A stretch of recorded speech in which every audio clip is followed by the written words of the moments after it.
মহান আল্লাহ পাক রব্বুল আলামিন তার রাসূলকে ওই জমানায় পাঠালেন। রাসূলুল্লাহ পৃথিবীতে এসে দেখলেন না না না না না, কন্যা সন্তানদের বেঁচে থাকবার কোনো অধিকার নেই গো। ও বাবাজি রে ভাইরা, বরং কারোর কাছে যদি কন্যা সন্তানের ভূমিষ্ঠ হওয়ার খবর দেওয়া হয়, চেহারাটা তার কালো হয়ে যায়। প্রিয় নবী মুহাম্মদুর রাসূলুল্লাহ সাল্লাল্লাহু আলাইহি ওয়াসাল্লাম তাই মক্কার মাটিতে দাঁড়িয়ে আরো দেখলেন জীবন্ত অবস্থায় ওদেরকে কবরের ভিতরে দাফন করে দেওয়া হয়। ওরা কন্যা সন্তানের জন্ম নেওয়াকে অপমানজনক বলে মনে করত, কন্যা সন্তানের ভূমিষ্ঠ হওয়াটাকে নিজেদের জন্য ওরা অসম্মানের মনে করত। যে কারণেই দারিদ্রতার কারণে হোক কিংবা অন্য কোনো কারণে হোক, ওরা ওদের কন্যা সন্তানকে জীবন্ত কবর দিত। তদানীন্তন আরবেও হয়তো সংখ্যায় কম, তবুও কিছু শিক্ষিত মানুষ পাওয়া যেত। ও না না না না না, কারোর মনের ভিতরে কখনো দয়া হয়নি, কারোর মনের ভিতরে কখনো মায়া হয়নি। প্যারা নবী মুহাম্মদুর রাসূলুল্লাহ সাল্লাল্লাহু আলাইহি ওয়াসাল্লামের মনের ভিতরে দয়া মায়া ভালোবাসার উদ্রেক হলো। এই জীবন্ত মেয়েগুলি কেন কবরের ভিতরে দাফন করে দেওয়া হয়? কি অপরাধ এদের? এরা কি অন্যায় করেছে? ও বাবাজি রে ভাইরা, প্রসঙ্গত আমায় বলতে হয়, আল্লাহ পাকের কোরআনে সূরা নাজমের ভিতরে মহান আল্লাহ জানিয়েছেন আলাকুমুজ যাকারু ওয়া লাহুল উনসা তিলকা ইযান কিসমাতুন দিজা। মহান আল্লাহ জানিয়েছেন আলাকুমুজ যাকারু ওয়া লাহুল উনসা, নিজেদের জন্য কন্যা সন্তানকে যারা সহ্য করতে পারত না, ওরাই আবার আল্লাহর জন্য কন্যা সন্তান নির্ধারণ করত। আল্লাহ পাকের কোরআনের বহু আয়াত তার বিবরণ দিয়েছে। ওরা বলতো ওরা আল্লাহর জন্য কন্যা সন্তান নির্ধারণ করত, আর বলতো আল মালাইকাতু বানাতুল্লাহ, ফেরেশতারা আল্লাহর মেয়ে। নিজেদের জন্য কন্যা সন্তান ভূমিষ্ঠ হলে সহ্য করতে পারত না, কিন্তু আল্লাহর জন্য ওরা কন্যা নির্ধারণ করত। মহান আল্লাহ তাই বললেন আলাকুমুজ যাকার, ওরা ভেবেছেটা কি পুত্র সন্তানগুলো ওদের। আল্লাহ পাক রব্বুল আলামিন জানিয়েছেন আলাকুমুজ যাকারু ওয়া লাহুল উনসা, আর কন্যা সন্তান যেগুলো ওগুলো আমি আল্লাহ আমার। ও বাবাজিরা ভাইরা, মহান আল্লাহ জানিয়েছেন তিলকা ইযান কিসমাতুন দিজা, যার বাংলা মানে হলো মহান আল্লাহ বললেন এটা তো এক অসঙ্গত বন্টন। কন্যা যদি আমার হবে, তাহলে পুত্র সন্তানগুলো আমাদের হবে, আমার হবে। কিন্তু মেয়েগুলোর বেলায় বলে আল্লাহর, আর পুত্র সন্তানগুলোর ব্যাপারে ওরা বলে ওদের। হাজিরিনে মাজলিস, মনে রাখুন, বললে শুধু সময় যাবে। আমি লম্বা করব না বক্তৃতা, শুধু আপনাদের মাঝে এতটুকুই বোঝাতে চাইছি। প্যারা নবী মুহাম্মদুর রাসূলুল্লাহ সাল্লাল্লাহু আলাইহি ওয়াসাল্লামের মনের ভিতরে খুব দয়া মায়ার উদ্রেক হতো। কন্যাগুলোকে এরা কেন মেরে দেয়, পুত্রগুলোকে কেন বাঁচিয়ে রাখে? কিন্তু না না না না না, তখনও প্রতিবাদের আওয়াজ তুলবার কোনো বিধান আল্লাহর পক্ষ থেকে নবীর জন্য ছিল না। মহান আল্লাহ যেই না কোরআন নাযিল করলেন, কোরআন শরীফে আল্লাহ আয়াত দিলেন লা তাকতুলু আওলাদাকুম খাশিয়াতা ইমলাকিন নাহনু নারযুকুহুম ওয়া ইয়্যাকুম। মহান আল্লাহ বললেন, আমি আল্লাহ পাক রব্বুল আলামিন বলছি লা তাকতুলু আওলাদাকুম। আল্লাহ পাক রব্বুল আলামিন বললেন না না না না না, তোমরা তোমাদের সন্তানগুলিকে হত্যা করতে পারবে না।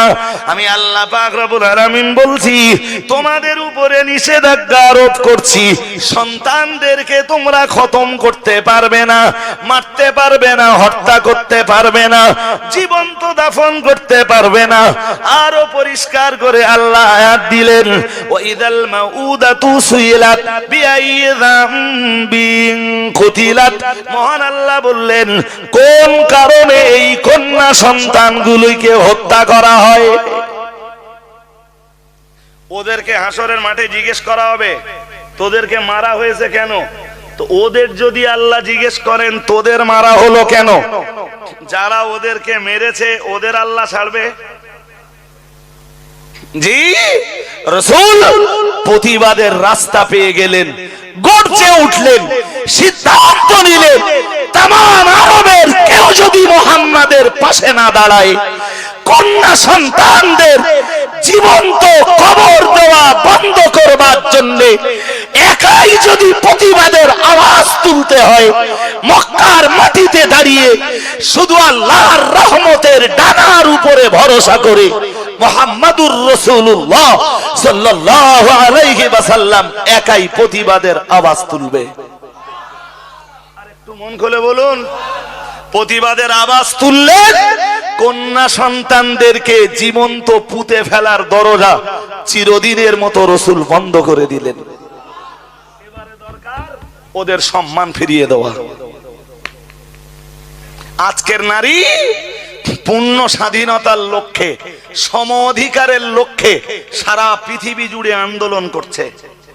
এরা জানেই না ইসলাম এদের কি দিয়েছে, এরা জানেই না কোরআন এদের কি দিয়েছে, এরা জানেই না বিশ্বের দরবারে দাঁড়িয়ে হযরত মুহাম্মদ সাল্লাল্লাহু আলাইহি ওয়াসাল্লাম এদের জন্য কতটা অধিকার বুঝে দিয়েছেন। সুবহানাল্লাহ বলুন, আর একটু মন খুলে বলুন। আজকে তোমরা অধিকার আদায়ের জন্য লড়াই করছো, মনে পড়ে তোমাদের পৃথিবীতে বেঁচে থাকবার যে পিরিয়ডে অধিকার ছিল না, মুহাম্মদ সাল্লাল্লাহু আলাইহি ওয়াসাল্লাম পৃথিবীতে বিশ্বের দরবারে দাঁড়িয়ে তোমাদের জন্য বাঁচবার মতো অধিকারটা ফিরিয়ে দিয়েছেন, অধিকার প্রতিষ্ঠা করেছেন। সুবহানাল্লাহ। আর একটু মন খুলে বলুন।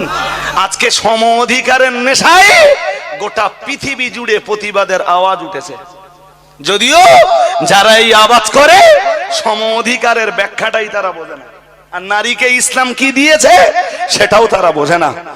এবার রাসূল বিশ্বের দরবারে দাঁড়িয়ে বললেন, শোনো, মান আল, আগে বন্ধ করলেন কন্যা হত্যা, এবার রাসূলুল্লাহ, আপনাদের ঘুম পাচ্ছে নাকি?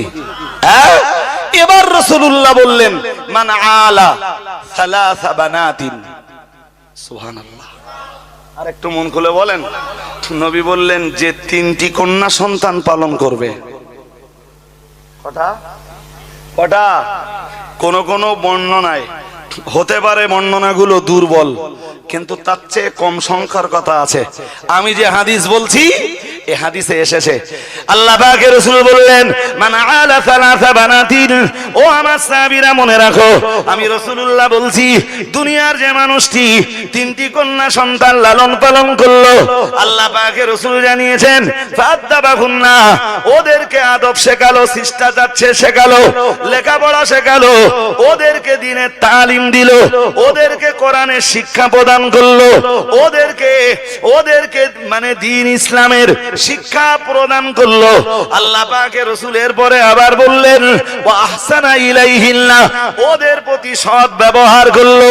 মুহাম্মাদুর রাসূলুল্লাহ সাল্লাল্লাহু আলাইহি ওয়াসাল্লাম বিশ্বের দরবারে দাঁড়িয়ে বললেন, এরপরে বললেন, ওয়াজাব্বাজাহুন্না, আমি আল্লাহ পাকের রাসূল বলছি, আদব শেখালো, শিষ্টাচার শেখালো, লেখাপড়া শেখালো, পর্দানাশীনা বানালো, ধার্মিকা বানালো, নামাজিনী বানালো।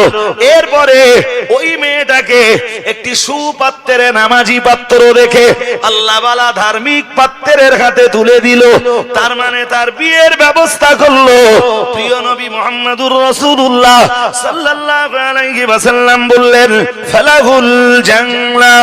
ও সাহাবীরা মনে রাখো, ও উম্মতিরা মনে রাখো, আমি মুহাম্মদুর রাসূলুল্লাহ সাল্লাল্লাহু আলাইহি ওয়াসাল্লাম বলছি, খাস ভাবে রাসূলুল্লাহ তদানীন্তন মক্কাবাসীদেরকেই যেন লক্ষ্য করে বললেন, তোমরা কন্যা সন্তানের জন্মকে, জন্ম নেওয়াকে, ভূমিষ্ঠ হওয়াকে তোমরা অসুচি মনে করো, কন্যা সন্তানের ভূমিষ্ঠ হওয়াকে তোমরা অশুভ, অকল্যাণ, অমঙ্গল মনে করো।